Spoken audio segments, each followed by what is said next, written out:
দিনে দুপুরে বন্য হাতির পায়চারি মাঝে মধ্যেই দেখা যায় চট্টগ্রামের আনোয়ারা ও কর্ণফুলী উপজেলায়। এছাড়া বাঁশখালী, লোহাগাড়া, চকরিয়া উপজেলা জুড়ে পাহাড়ে বিচরণ করে বন্য হাতির দল। হাতি যেন এই অঞ্চলের মানুষের কাছে এখন এক আতঙ্কের নাম। দিনের আলোয় হাতির চলাচল বুঝে মানুষ সাবধান হতে পারলেও রাতে এসব হাতি হয়ে ওঠে মারাত্মক হিংস্র। এসব এলাকায় ফল, ফসল, ঘরবাড়ি, ব্যবসা প্রতিষ্ঠান ক্ষতিগ্রস্ত হয় বুনো হাতির তাণ্ডবে। গত এক বছরে হাতির আক্রমণে এ অঞ্চলে মৃত্যু হয়েছে অন্তত 10 জনের। সবশেষ কর্ণফুলী উপজেলায় শুক্রবার মধ্যরাতে হাতির শুঁড়ের আঘাতে মারা যায় 7 মাস বয়সী শিশু আরমান। গুরুতর আহত হন শিশুটির মা খাদিজা। এরপরে হাতির উপর ফুঁসে ওঠে এলাকাবাসী। শিশুটির মরদেহ নিয়ে স্থানীয়রা কেইপিজেড এলাকায় এসে পিএবি সড়কে অবস্থান নিয়ে বিক্ষোভ করেন। সেই সাথে সড়কের উপরেই অনুষ্ঠিত হয় শিশুটির জানাজা।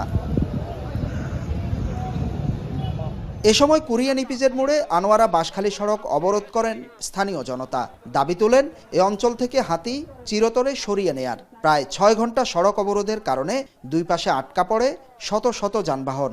এক পর্যায়ে পরিবেশ উপদেষ্টার হস্তক্ষেপ কামনা করে 4 দিনের সময় বেঁধে দিয়ে অবরোধ তুলে নেওয়া হয়।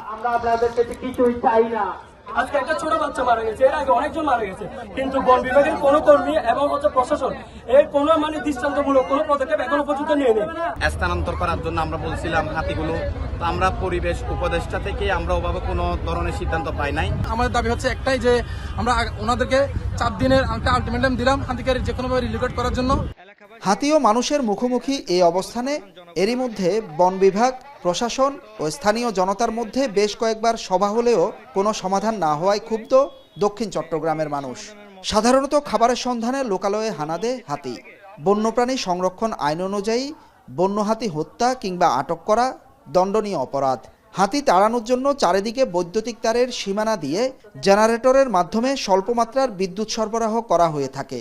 এতে অল্পমাত্রার কারেন্ট থাকায় হাতির মৃত্যু কিংবা আহত হবার শঙ্কা না থাকলেও ইলেকট্রিক শক পেয়ে ভয় পায় হাতি। হোসাইন জিয়াদ, এখন চট্টগ্রাম। লিলি হালাল বিউটি সোপ, বিএসটিআই কর্তৃক সনদপ্রাপ্ত দেশের প্রথম হালাল বিউটি সোপ, দীপ্তিময় উজ্জ্বল ত্বকের জন্য।